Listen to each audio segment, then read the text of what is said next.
glimpse into how I correlated the 8-circuit brain model with the 8 colors of chaos, and also the aspect of this order and disorder in the sacred cow from Discordianism, which is like where I base this notion of balance in the psychonautics. And I represent the model on the cow star.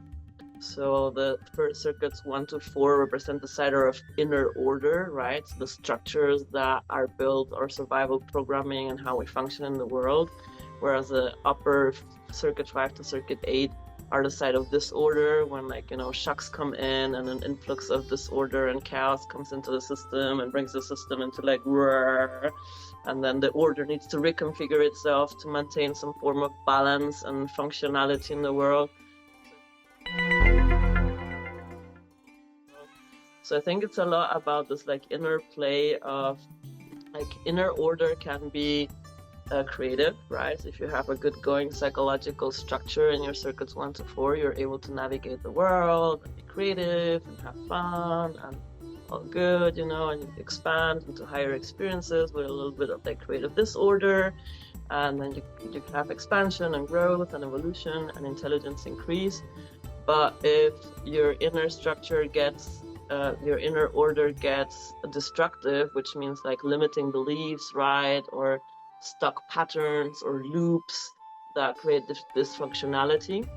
And the same way as well, if the shocks, the disorder on the other side becomes destructive, like for example, like big shocks that you're not able to absorb or integrate, that dysregulate then your nervous system, or going into the deep end of a psychedelic trip that just like brings up, like just breaks and shatters the order you have built, the psychological order you have built yourself, creates dysregulation.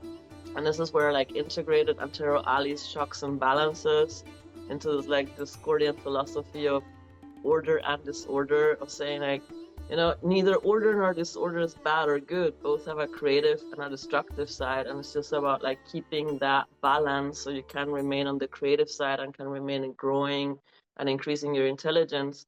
But if it flips to the destructive side in either way, you're not growing your intelligence, or you're just like going into descent into chaotic dysregulation, and will have a hard time navigating the world as is.